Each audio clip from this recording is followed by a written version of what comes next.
금리 차익 거래.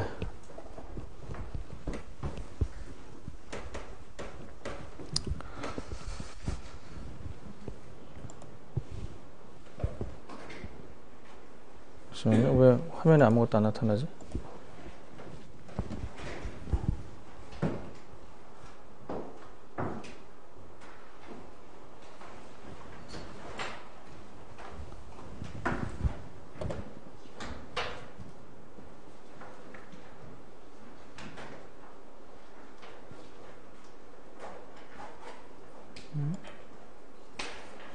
이거 갑자기 꺼졌어요? 화면이?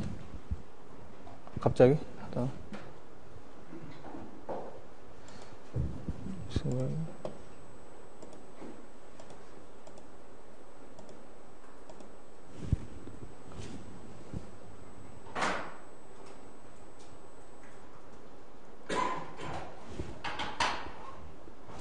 내가 뭘 잘못 건드린 모양이야.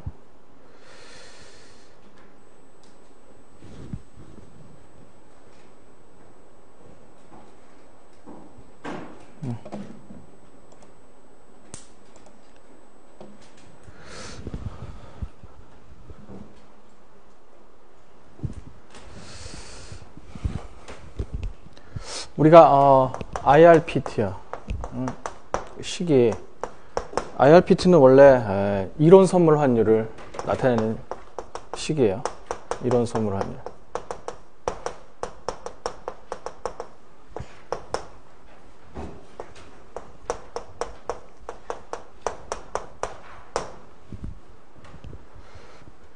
네, 이 환율이 금리하고 관련이 있기 때문에, 근데 사람들 입장에서는 이 금리가 더 중요하다고 생각했던 모양이에요. 파생상품 입장에서는 이거를 선물 환율로 이렇게 하면 이렇게 식이 이렇게 표현이 되는데, 여기 이렇게 금리가 들어가기 때문에 이 식을 금리 관점에서 바꿀 수도 있다 그랬죠? 말한 것처럼.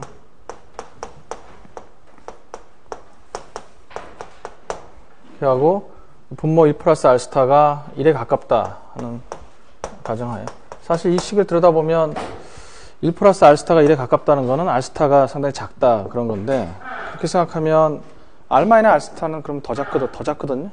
그러면 이게 0이란 말이야. 그런 식으로 표현이 돼야 되는데, 이거를 굳이 이렇게 표현했다고 하는 거는 의미 있게 해석을 하고 싶다, 이제 그런 얘기예요. 분자를 이걸 내외 금리차라고 그랬잖아요. 그러니까 국내 금리하고 해외 금리하고 그 차이를 해석하고 싶어서 그랬던 것 같아요. 그래서 이거를 이론 선물 환율의 이런 선물 환율의 계산식인데, 이걸 이렇게 바꿔놓으면 이제 금리가 상당히 부각이 되거든요.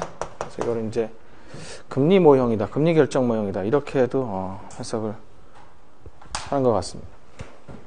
어쨌든 뭐 어떤 방식으로 해결되든 간에 이 모형은 금리를 보던 뭐 환율 관점으로 보던 차익거래로 이용될 수 있다는 겁니다. 근데 얘를 이제 우리가 보게 되면 이것이 반드시 차익거래만 이용되는 것이 아니라 자금 조달 결정에도 이 식은 상당히 유용하게 쓰이게 된다는 걸 알 수 있게 됩니다. 뭐 투기 거래하는 사람들에게도 이 모형이 상당히 유용하게 쓰이고요. 뭐 얘들을 통해서 쭉 지난번에 본 것도 있고, 또 오늘 또 새롭게 볼 것도 있습니다.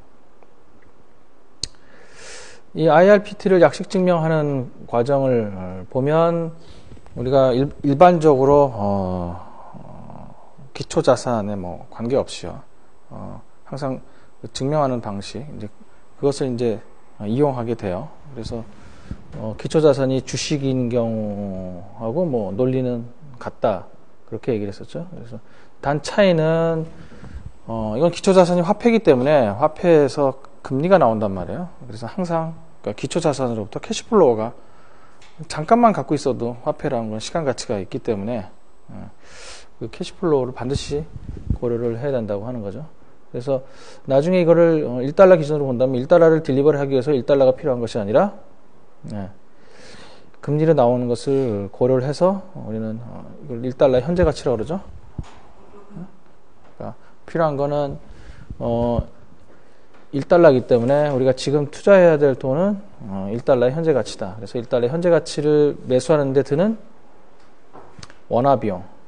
이렇게 되겠죠. 이게 이제 딜리버리 하는 데 드는 비용이죠. 그래서 이게 이제 이론적으로 선물 환율에 해당되게 되겠습니다. 그래서 이 식을 보면 이렇게 이 식이 나오죠. 우리 이거를 예금 관점에서 또 이거를 증명했죠. 그래서 이거를 그러니까 두 통화니까 한쪽 통화로 한 예금 또 다른 쪽 통화로 한 예금 이렇게 해서 그다음에 나중에 이제 그거를 똑같이 비교하려면 한 통화로 이제 통일시켜야 되기 때문에 환전을 해야 되죠. 그러니까 미래에 환율이 이제 개입되죠. 현재 환율하고 지금 환율하고 동시에 개입이 돼요. 원화로 예금할 경우에 원리금이요. 달러로 예금할 경우에 달러 원리금이니까 여기다가 환율을 곱해줘서 이제 환전을 해서 원화로 통일시키죠. 근데 이건 미래 시점의 환율이기 때문에 이 미래 시점에 스팟레이트를 써야 되는데 위험을 제거하기 위해서 미리 달러 원리금에 해당되는 금액을 미리 매도를 한다 이거죠. 미리 환전을 한다 이거죠. 그래서 선물 환율이 쓰게 됩니다. 그래서 이 두 개가 같아야만 하기 때문에 이런 식이 나오죠. 결국 IRPT가 또 나오게 됩니다.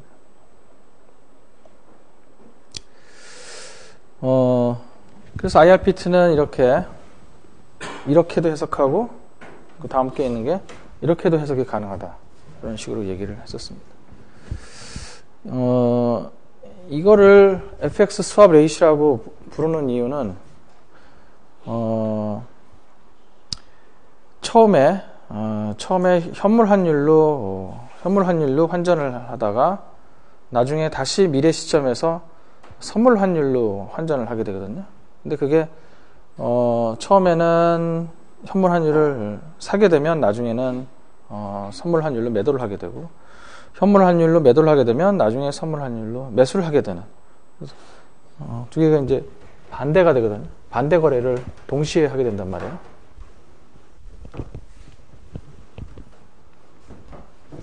그래서 이 차익 거래를 하는 사람이 이쪽 딜러하고 은행이겠죠. 여기서 달러를 이쪽에서 매수를 했다. 그러면 나중에는 달러를 매도하게 되고 이쪽에서 달러를 매도하게 됐다. 그러면 이쪽에서는 한번 달러를 매수하게 되고요. 두 시점을 두고서요. 여기 현재하고 미래하고. 물론 이 기간은 이제 기초자산 선물 한 해 만기가 되겠죠. 처음 만기, 오리지널 만기요. 그래서 매수 매도 거래가 이렇게 동시에 이루어지는데 매수 매도 항상 그 짝이 반대로 이루어지기 때문에 한쪽은 현물, 한쪽은 선물을 한쪽 입장에서 그렇게 보면 한쪽에서 선물을 내보내고 또는 한쪽에서는 현물을 내보내고 그런 식으로요. 서로 맞바꾸는 시기가 되기 때문에 시차를 두고서 그래서 그걸 맞바꾼다 그래서 이제 수합이다. 원래 수합은 이렇게 간단한 건 아닌데 뭐든지 바꾸면 수합이다. 그렇게 해석을 하게 되면 이것도 이제 수합 거래다. 그렇게 생각을 하는 거죠. 그러니까 서로 다른 딜러를 대상으로 해서 하는 것이 아니라 한 딜러하고 보통 많이 하기 때문에 이렇게 수합처럼 결과적으로 수합이 되기 때문에 이것을 FX 수합이다. 그래서 그때 선물 환율을 FX 수합 레이시다. 그렇게 해석을 합니다. 그래서 선물 환율을 표현하는 방법이 세 가지가 있다 그랬었잖아요. 현물 환율처럼 표현하는 방법, 그 다음에 선물 환율 대비 차이를 표시하는 방법, 하나는 현물 환율 대비 퍼센트로 표현하는 방법. 이 FX 스왑 레이시라는 게 퍼센트로 표시하는 방법이죠. 단 이제 금리도 연율로 표시하고 이 스왑 레이트도 연율로 표시하고.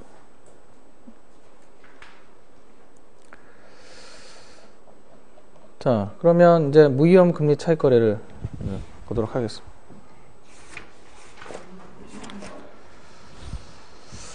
이제 무위험 금리 차익 거래를 보면 이 IRPT가 의미하는 게 뭐다 하는 거를 더 정확하게 이제 알게 됩니다.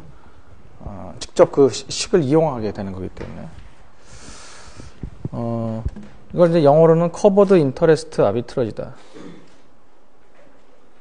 사실 지금 우리가 파생 상품 입장에서 이거를 쭉 봐왔기 때문에 그 입장에서 보면 이거는 사실 금리 차익 거래는 아니죠. 뭐 선물 차익 거래가 통화 선물, 그러니까 선물 환 차익 거래, 통화 선물 뭐 선물환 어찌됐든 하여튼 기초 자산이 통화인 그런 선물의 차익 거래가 되는 거죠. 근데 이름을 금리 차익 거래다 이렇게 붙였어요. 그러니까 금리 관점에서 보고 싶다고 하는 거죠. 더 뭐 그렇게 봐도 상관이 없죠. 아까 FX 스왑 레이시 양국 간의 금리 차다 그런 식으로 해석이 되면 금리 관점에서도 얼마든지 해석이 되기 때문에 그렇습니다. 이거를 이제 이 IRPT에서 이 균형 관계를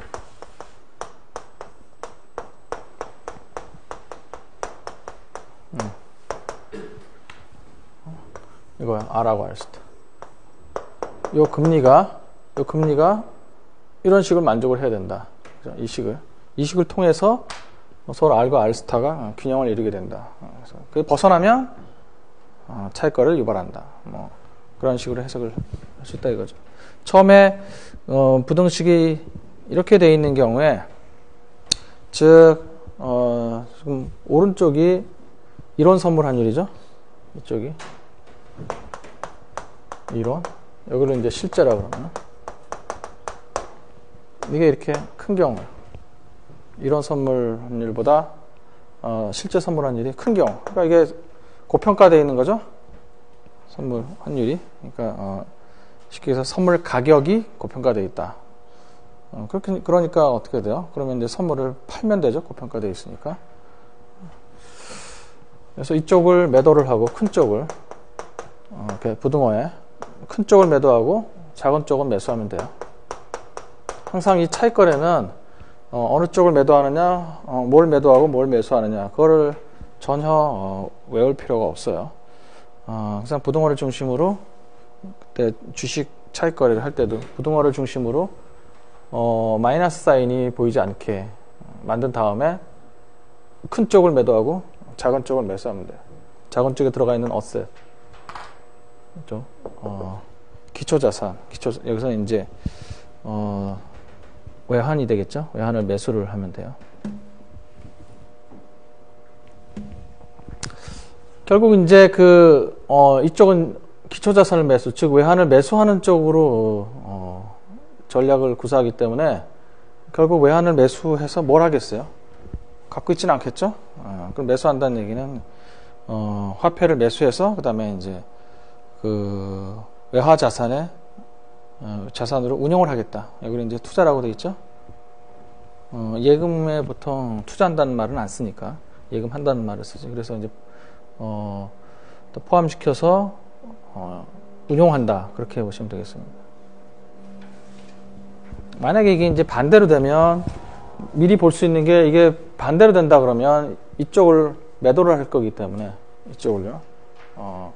달러를 매도를 할 거예요. 달러를 매도하면 이제 원화가 생기겠죠. 그럼 원화를 갖고 이제 운용을 하겠죠. 그래서 이렇게 되면 이제 해외 자산으로 운용을 하게 되겠고, 이게 반대로 되면 원화 자산으로 운용하게 되고, 그런 식으로 나오게 됩니다. 그래서 이 달러를 매수하려면 달러를 매도하는 거는 돈이 안 들기 때문에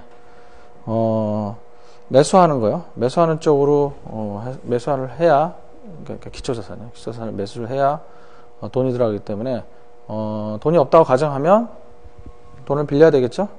만약에 자기 돈이 있다면 자기 원화 예금에서 인출을 하면 돼요. 그래서 자기 돈을 쓰든지 아니면 돈을 빌려오든지 둘 중에 한 가지 방법을 택해서 그거를 이제 달러로 바꾼 다음에 달러와 자산으로 운영을 하게 되겠습니다. 자, 그래서 원화를 차입하면 이제 나중에 그 원화를 상환을 해야 되겠죠. 그러면 이 R이 이제 차입금리가 되는 거고, 자기 돈을 쓴다 그러면 원화를 인출할 테니까 그때 이제 R은 차입금리가 아니라 예금금리가 되겠어요. 다시 이거를 이제 원상복귀 시켜야 되니까 다시 자기 구자에다가 돈을 다시 예금을 해야 되기 때문에 그동안 포기했던 금리를 상실했던 금리를 다시 금리까지 채워내야 되죠. 원금만 채워놓으면 되는 것이 아니라.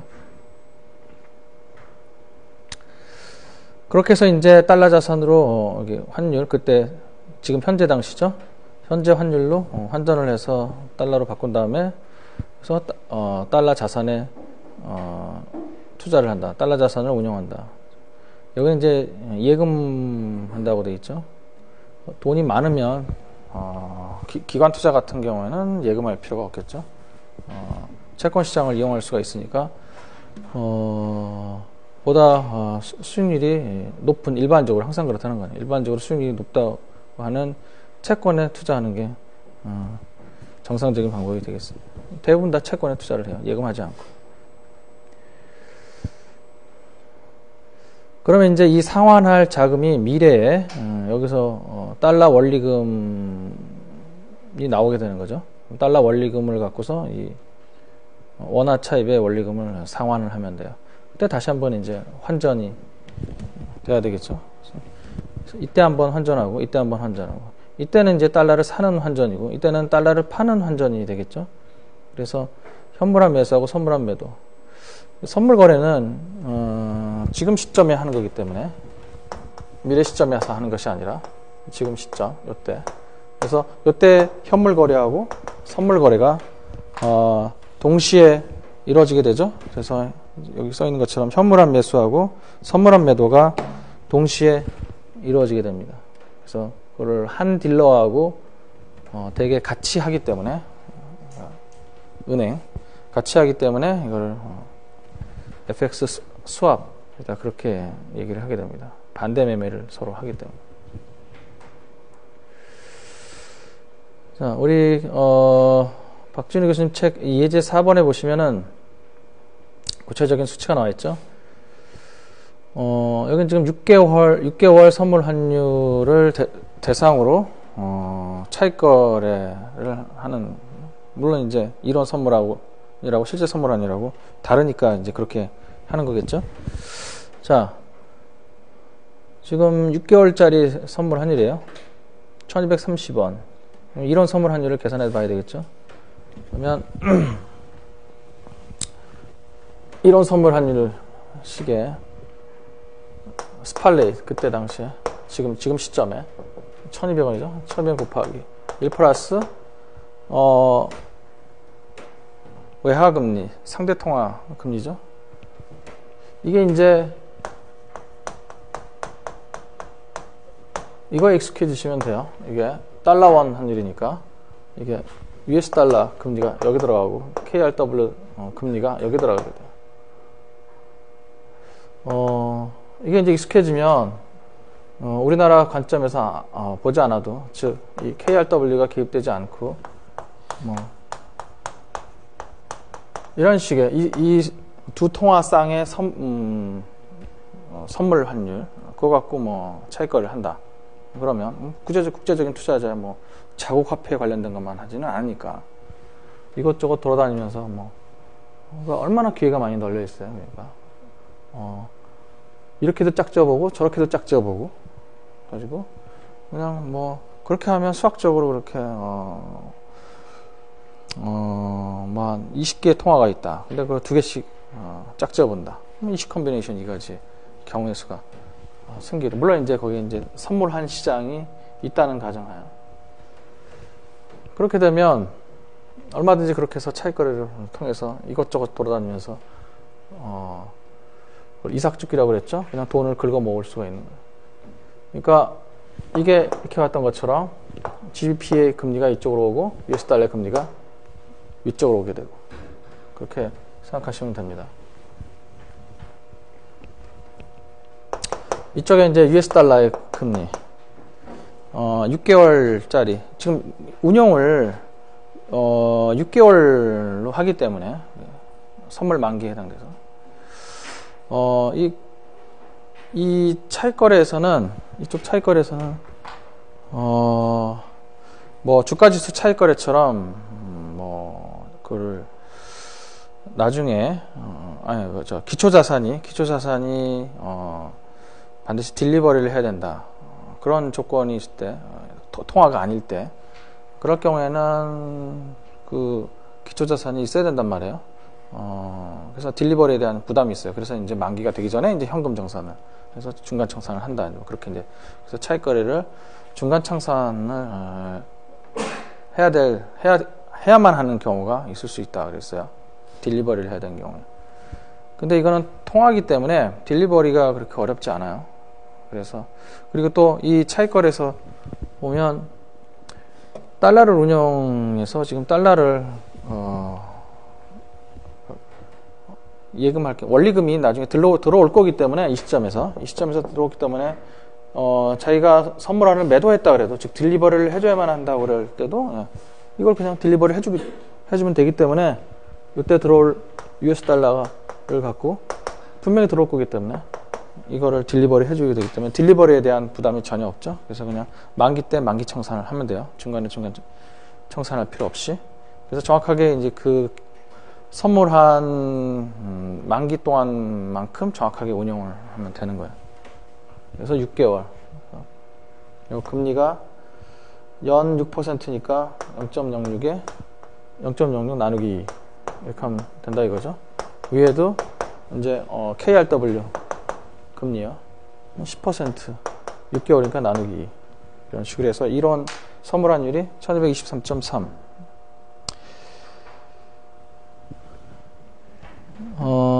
그러니까 시장 선물 환율이 지금 고평가되어 있다 이거죠. 더 높잖아요. 그래서 이제 선물을 매도하게 된다. 그럼 현물은 매수하고. 차익거래 보면 항상 현선물은 항상 반대로 이렇게 되게 되어 있어요. 항상 반대로 이렇게 되기 때문에 현물을 사면 나중에 그거를 갖고서 그거를 다시 이제 또 매도를 해야 되기 때문에 샀다가 팔아야 되기 때문에 샀다가 또 사요? 그래서 뭐 그런 게 어디 있어? 사고 팔고 한번 팔았으면 다시 또 사야 되고 항상 이렇게 반대로 결합이 되게 돼 있어요.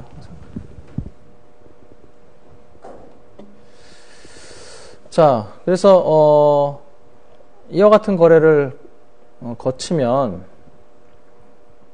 원화 차입을 해서 이 100억을 원화 차입을 하는 거는 이건 임의적으로 자기가 100억을 하는데 차익거래를 할 때 이 얼마를 운용 사이즈를 얼마를 가져갈 거냐 하는 거는 자기 마음대로 할 수 있는 건 아니라 그랬죠. 정해진 게 없다 그래서 자기 마음대로 하는 것이 아니라 차익거래 기회가 유지될 수 있을 정도의 즉 자기 때문에 차익거래 기회가 중간에 사라지지 않게 그건 뭐 주식 차익거래 때도 얘기를 했었죠. 무슨 얘기냐면 현물 매수 선물 매도 이렇게 들어가게 되면 현물 매수 선물 매도 들어가게 되면 자꾸 현물 매수하면 S0가 쭉 올라가겠죠. 선물 매도하면 요 F0 값이 쭉 다운되겠죠. 이렇게 하면서 이제 점점 이쪽은 현물을 매수하니까 올라가고 선물을 매도하니까 이렇게 내려가고요. 그래서 이렇게 부동어가 점점 이게 뒤집어지게 돼요. 뒤집어지는 쪽으로 압력을 받는단 말이에요. 그래서 금방 이렇게 될 수도 있고 좀 오랫동안 지나야 이렇게 될 수가 있고 심지어 너무 심하게 차익거래자들이 몰리면 순식간에 이렇게 뒤바뀔 수도 있고요. 이렇게. 그래서 차익거래 기회가 포착되더라도 이용할 수 없게 된다. 결론적으로 얼마나 빨리 그게 기회가 메꿔지냐는 얼마나 차익거래를 하는 사람이 많느냐도 영향을 미치겠지만 그 사람들의 차익거래 규모가 얼마가 되느냐는 것도 그렇죠. 그러니까 이건 정해진 건 없지만 완전히 임의로 하는 건 아니다. 100억을 기준 했다 그러면 100억 갖고 환전을 해서 달러를 운영하고 그 다음에 이거를 다시 이제 갚아야 되죠. 그래서 갚는 돈은 운영한 돈을 다시 원화로 환전해서 그 돈을 갖고 갚는다. 물론 이제 자기 돈을 갖고 했을 때는 인출하고 그래서 이 돈을 갖고 원리금 합쳐서 자기 원래 예금 금리 따져서 그 원리금 합계 해당 돈은 다시 자기 계좌에 다시 예금하면 된다. 그 차이가 지금 105억하고 105억 5,750만 원의 차이니까 5,750만 원. 이 중에서 105억만 상환시키면 되니까 나머지가 이익이 이렇게 나오는데, 이 이익만 구할 때는, 사이즈 이익만 구할 때는, 그러니까 이게 지금 기초자산 한 단위당 이익이 얼마 나올 건지요. 그것만 빠르게 계산하고 싶다면 굳이 이런 거래를 해보지 않아도, 시뮬레이션을 해보지 않아도 얼마든지 알 수 있다.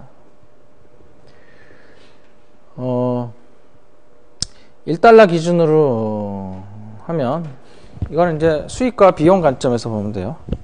앞에서 본 이런 거를 이제 CIA 박스 다이어그램이라고 보통 그렇게 해요. 이렇게 박스, 스퀘어를 만들어서, 양 시점을 가르치죠. 이렇게. 세로로는 양 시점. 가로줄은 이제 하나는 원화, 하나는 달러. 그러니까 두 통화. 서로 다른 두 통화. 세로는 서로 다른 두 시점. 이렇게 해가지고 CIA 박스 다이어그램을 이용해서 보통 분석을 하는데, 그거 없이 그냥 수익과 비용의 관점으로 해서 간단하게 이렇게 해볼 수도 있어요. 자, 달러 매수를 하기 때문에, 달러를 매수하는 그런 차익거래이기 때문에 달러 매수, 그러니까 차익거래는 현물을 기준으로 얘기한다 그랬죠. 그러니까 현물을 매수한다. 그러니까 매수 차익거래이기 때문에. 그래서 달러를 매수하려면 원화가 필요하죠. 그래서 1달러의 차익 비용은 1달러의 환율 곱하기 원화 금리, 차익 금리요. 그다음에 1달러 운영 수익은 달러 이자 알 플러스 1 플러스 알파. 그걸 이제 다시 원화로 환전할 거니까 앞에 식은 수익이 될 테고 뒤에 식은 비용이 되겠어요. 그래서 그게 차이가 프로핏이 되겠죠.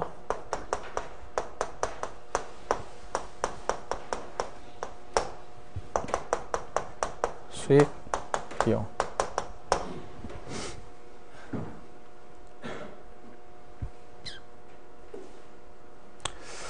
선물 환율, 시장 선물 환율이죠. 그래서 수익이 1266.9원, 그 다음에 비용이 1260원. 그래서 빼면 6.9원. 달러당 6.9원이 나온다. 그래서 100억 원을 갖고 운영을 한다 그러면 어떻게 되느냐. 환전하면 이만큼의 달러가 나오잖아요. 그러니까 무위험 차익은 자기가 운영하는 달러 규모에다가 달러당 프로핏 6.0 곱해주면 5,750만 원. 이렇게 간단하게 나올 수 있게 됩니다. 이 식을 또 보게 되면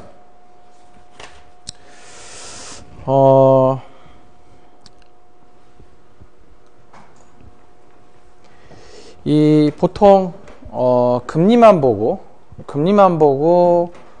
차익 거래를, 그때 이제 무위험 차익 거래가 아니고 위험 차익 거래를 하시는 사람들이 있어요. 위험 차익 거래.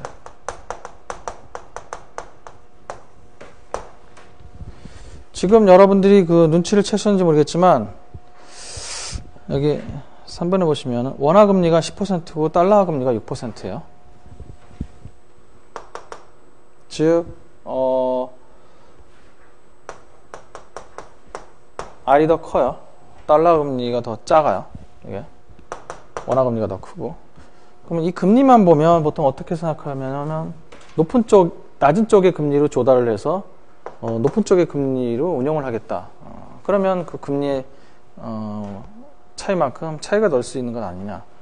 이제 그게 이제 그 금리 차익 거래란 말이에요. 우리가 처음에 그 차익 거래 이름을 선물한 차익 거래라고 한 거라고, 금리 차익 거래라고 그렇게 한다 그랬잖아요. 금리 관점에서.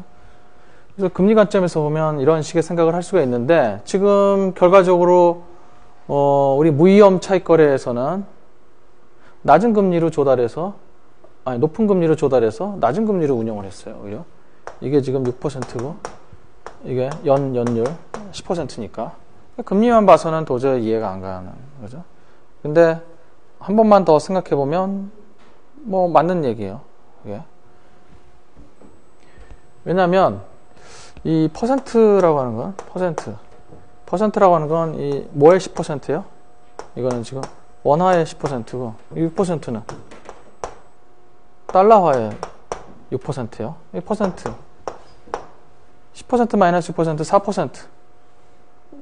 그렇게 해서 4%가 나오면 그게 차익이라고 생각하면, 그러면 이 4%는 도대체 무슨 화폐의 4%냐?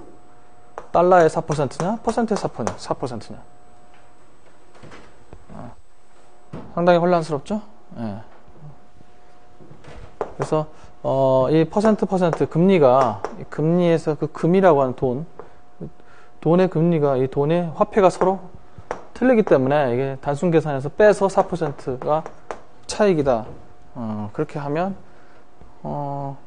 퍼센트는 그럼 4%인데, 그러면 이걸 화폐 가치로 환산을 한다 그러면 도대체 4%를 무슨 통화로 환산을 해야 되는 건지.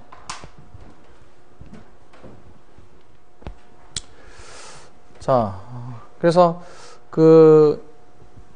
이거를 단순하게 뺐을 때 10하고 6하고 뺐을 때 4%의 차이가 얻는다. 그러면 그게 딱 그 얘기가 딱 맞는 경우는 어떤 경우만 한 가지 경우밖에 없어요. 이게 S0. 똑같은 화폐로 환전을 하는데, 이것도 똑같게 원화 환전, 이것도 원화 환전이죠. 원화로 환전하고 또 원화로 환전하는데 환율이 똑같다. 그러니까 미래 시점에 환율이 똑같다. 그러니까 결국은 사실은 이거는 어느 시점에 적용되는 환율이에요? 6개월이요. 이거 보면 6개월 시점에서, 6개월 미래 시점에서의 환율이죠. 그래서 우리가 요때 이제 스팔레이시죠. 해칭을 안 한다 그러면 선물 환율로 매도를 한다는 얘기는 해칭을 한다는 얘기니까, 해칭을 안 하게 되면 이때 이걸 이렇게 쓸 수 있는 게 아니라 이거를 ST 이렇게 6개월 후 시점에서의 환율로 매도를 한다. 그렇게 되겠죠. 환전을 한다. 그래서 제가 금리만 보고 들어왔다. 그런 얘기는 뭐냐면, 그 사람은 예를 들면 이게 더 높다. 10%, 6% 이런 식으로 됐다. 달러 금리가 10%고 원화 금리가 6%다. 그러면 이게 정확하게 R 스타 마이너스 R만큼 이걸로 환전을 할 거, S0 환전을 할 거기 때문에 그렇게 되죠. 이걸 이제 풀어 제끼면 그렇게 나오죠. 풀어 제끼면 이게 S0라 그러면 S0에 R 스타 마이너스 R만큼 1달러당 금리 차이만큼 돈이 들어와요. 그러니까 이 6개월 시점의 환율이 처음 시점의 환율을 그대로 유지된다. 이런 경우에만 딱 금리만큼의 차익이 얻어지게 돼요. 그러니까 낮은 금리 국가에서 자금을 조달해서 높은 금리 국가에서 운영을 하면 된다는 얘기, 직관적인 그런 얘기가 맞아 떨어지게 돼요. 그러니까 그렇게 안 되면 낭피가 되는 거죠. 그러니까 이걸 수익으로 보고 이걸 비용으로 본다. 그렇게 해서 이거를 무위험 차익거래를 하지 않고 위험 차익거래를 해보겠다. 그러니까 그냥 이 시점의 환율로 그냥 매도를 하겠다.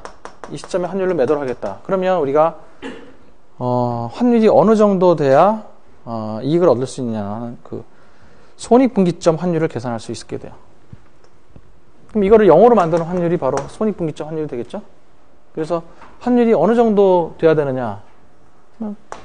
이렇게 0보다 크게 만들어주는 환율을 예상해 볼 수가 있어요. 그렇게 예상이 들면 이렇게 해볼 수 있다는 거예요.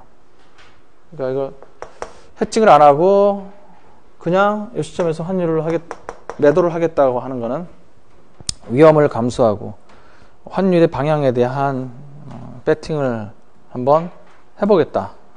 그런 얘기입니다. 그러니까 금리는 뭐 변하지 않는 거니까 확정적인 금리니까 여기서 변할 수 있는 거는 다 지금 확정인데 이것만 지금 변하는 거죠. 그러니까 거기에 대한 배팅을 한번 해보겠다. 그런 겁니다. 사실 그래서 위험 차익 거래라는 말이 사실 어떻게 보면 좀 앞뒤가 좀 잘 안 맞는 그런 말인데, 또 그렇게들 많이 해요. 용어를 그렇게 사용해서 그렇게들 많이 쓰고, 실제로도 그렇게 자기는 차익 거래를 한다고 얘기하고 위험을 감수하고 하게 됩니다. 차익 거래를 하게 됩니다. 위험 차익 거래. 그러면 이걸 이제 영어로 만드는, 수익과 비용을 영어로 만드는 손익분기점 환율을 계산할 수가 있겠죠. 그러니까 미래 이 시점의 환율이 얼마 정도 돼야 됩니다. 손익분기점. 그러니까 더 정확하게 하면 어느 정도 이상 돼야 되느냐. 이렇게. 물론 같다 그러면 할 필요가 없는 거고. 이렇게 될 텐데 손익분기점을 구하는 거니까 이렇게. 그래서 정리를 하면 어떻게 돼요? S0 1 플러스 R 1 플러스 R 스타 이렇게 되죠? 어디서 많이 보던 식이잖아요. 이게 뭐야? 이론 선물한 일이죠. 그래서 손익분기점 환율이 바로 IRPT 환율, 이론 선물 환율이 되겠어요. 그러니까 이 6개월 시점에서 이거를 이제 위험 차익 거래를 하겠다, 만약에 그렇게 한다면 이게 이렇게 돼 갖고 우리 문제에서 만약에 이렇게 나왔다. 이렇게 해서 이제 위험 차익 거래를 해보겠다. 그러면 0t, S0, ST. 이 시점에서 해칭을 안 했으니까 이 시점에서 스팟 환율로 매도를 해야 되니까 스팟 환율이 요 이상, 스팟 환율이 ST가 이런 선물 환율 이상 된다고 자기가 예상을 하면 거기다 배팅을 해서 성공을 하게 되면 이만큼의 차익을 얻게 된다.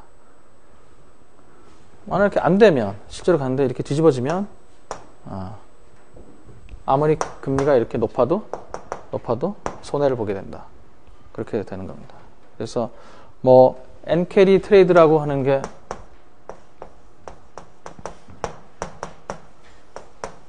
이거요. 재패니스 엔. 이 재패니스 엔 캐리 트레이드라고 하는 게 이런 논리죠. 이런 논리. 이쪽이 이제 엔화 금리가 상당히 지금이야 뭐 그 정도 금리는 뭐 미국도 그렇고 유럽도 그렇고 우리나라도 그렇고 상당히 싼 금리. 그래서 아주 싼 엔화 금리를 갖고서 뭐 아시아나 남미 쪽에 높은 그 금리를 갖고 있는 그런 나라들이 굉장히 많았거든요. 그래서 차이가 커 보이니까 차이가 크잖아요. 그래서 이 환율이 자기한테 그렇게 크게 불리하지 않을 거다 그렇게 생각하고서 여기서 보면 이게 차이가 커지면 커질수록 이 손익분기점 환율 이게 R스타가 크다고 하는 거는 1 플러스 R이야. R스타 R. R스타가 커지면 뭐야? 분모가 커지잖아요. 상대적으로 분자보다 분모가 커지잖아요. 그럼 ST가 여기요. 손익분기점 환율이, 그러니까 이론 선물 환율이 지금 현물 환율보다 작아져요. 그러니까 그 정도까지만 떨어지지 않고 뭐 지금 상승세를 타고 있는데 그러니까 상승세에 많이 들어가려고 하겠죠. 환율이 상승세. 그래서 뭐 그 정도까지만 떨어지지 않아도 이런 선물 환율이 지금 현물 환율보다 낮잖아요. 그러니까 그 정도까지는 떨어지지 않겠지. 그렇게 이제 아주 크게 차이가 나면 그런 예상하에 이런 위험 차익 거래를 하게 되는 겁니다. 그렇게 해서 예상대로 되면 성공하고 예상대로 이렇게 해서 안 되면 좀 실패하게 되고요.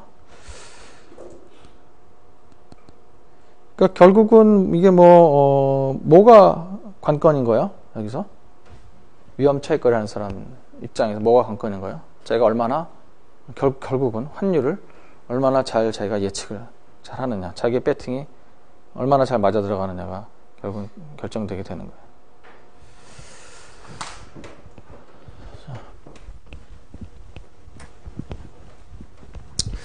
이게 만약에 그 인출을 하지 않고 아까처럼 뭐 인출을 하지 않고 자기 돈 갖고 한다 그러면 뭐 금리 면에서 좀 더 유리해지고 좀 더 위험 차익 거래를 할 수 있는 그 여유 있는 그 환율을 좀 더 갖고 할 수가 있어요.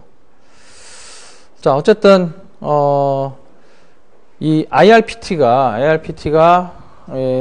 무위험 차익 거래를 하는 사람한테도 그 식을 이용해서 그 무위험 차익을 계산할 수가 있죠. 미리 계산해 볼 수가 있고, 그다음에 위험 차익 거래를 하는 사람도 IRPT가 무슨 용도로 쓰인다? 손익분기점 환율로 쓰이게 된다. 그 환율 이상 하는 그런 손익분기점 환율로 쓰게 된다 이거죠. 자, 네 번째 보시면 내외 금리의 절대적 수준 비교를 하면 안 된다. 상대적 수준 비교를 해야 된다. 지금 이거는 내외 금리의 절대적 수준을 비교한다는 거는 좀 전에도 봤다시피 위험 차익 거래를 하는 사람을 의식해서 지금 얘기를 하는 거예요. 그렇게 하게 되면 그것만 보고 비교를 하게 되면 여기 1 플러스 R 스타 1 플러스 R 이렇게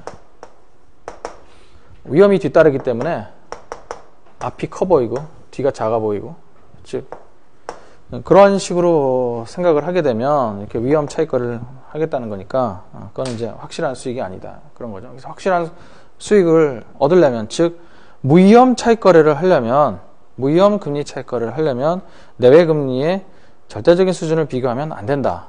상대적 수준을 비교해야 된다. 그래서 이제 그 IRPT식을 해석한 게 그거죠. 스왑 레이트과의 관계.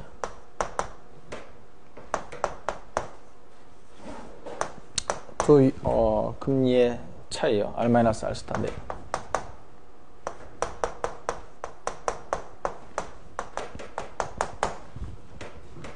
그래서 차이가 나면 들어가는 게 아니라 금리 차이가 나면 그 차이를 갖고 갈 수 있다고 하는 위험 차익 거래로, 그런 게 아니고 무위험 차익 거래에서는 차이가 나도 어떻게 된다?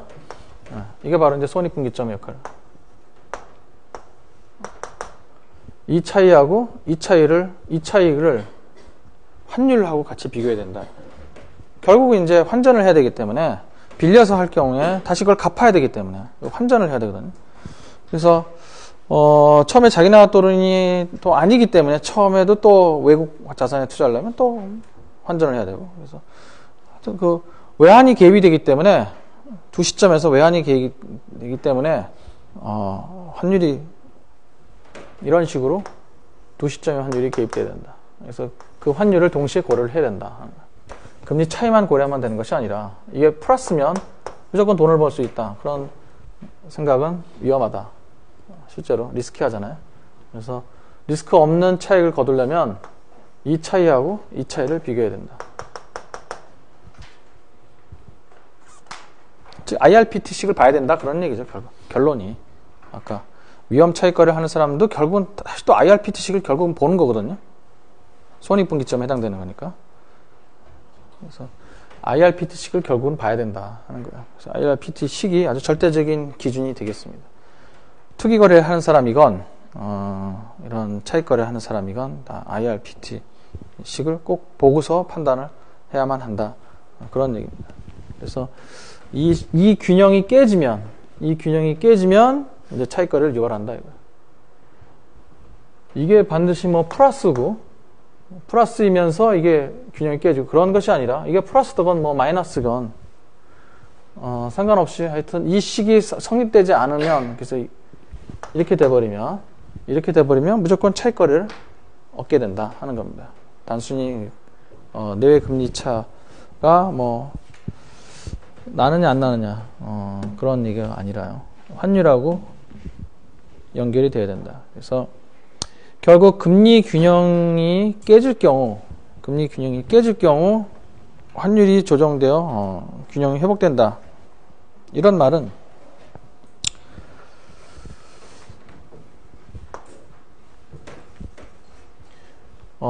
이게 아닐 때, 이렇게 되던 이게 아닐 때, 결국 아까 그 차익 거래에서 보게 되면 뭐 현물 환율을 매수하고 뭐 선물 환율을 매도하고 해서 이 식이 부등호가 다시 등호로, 그러니까 부등식이 다시 등식으로 가는 그런 압력이 작용하잖아요. 그렇게 해서 이제 균형이 이제 회복되는데, 그걸 이제 뒤집어서 생각하면, 어떤 식의 해석이 또 가능하냐면, 맨 마지막 식. 이 맨 마지막에 표현된 이 표현이, 요게, 직관적이면서 상당히 많이들 또 뭐 오해를 하는, 직관적으로는 딱 들어맞지만 더 정확하게 이해를 못하기 때문에 많이 오해를 하는 그런 식의 또 해석이에요.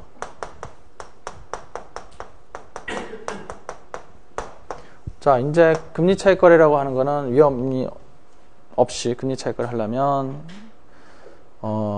내외 금리 차하고 스왑 레이스를 같이 봐야 된다. 즉 IRPT를 봐야 된다. 네, 그걸 알았다. 그러면 자, 금리하고 환율하고 지금 연결해서 해석을 할 때 어떤 해석을 또 하게 되냐면, 다른 건 안 변하고 이제 금리가 변화. 아까는 이제 뭐 이게 선물 환율에 따라서 이게 이렇게 되기도 하고 이렇게 되기도 하고.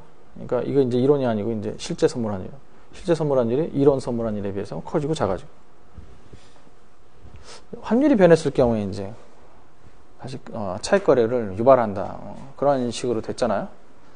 근데 이번에는 환율은 가만히 있는데 금리가 달라지면서 차익 거래를 유발하는 그런 경우로 이 식을 해석할 수가 있어요. 자, 그래서 처음에 나오는 게 달러 금리. 알스타가 상승한다. 그러니까 US 달러 금리가 올랐다. 그러니까 미국에서 기준금리를 올렸다. 그래서 뭐 다른 채권 시장의 수익률도 올라간다. 그런 식으로요. 그렇게 되면 어떻게 돼요? 이게 부모가 커지니까 식이 이렇게 돼 버리죠? 이렇게요. 아닌가? 이렇게 되죠? 이렇게 되죠? 그래서 우리가 지금 보고 있는 방향하고 맞는 방향, 그러니까 일치되는 방향이죠. 그래서 이쪽을 매도하고 이쪽을 매수하고 이렇게 되죠. 그래서 달러 금리가 올라가면 원화 차입 후에 달러 운영. 우리가 지금 봤던 그 예에서도 그렇게 하잖아요. 달러 운영. 달러를 매수해서 달러 운영. 결론만 보면 마치 그 금리만 보고 따라가는 것처럼 그렇게 보여. 결론만 보면.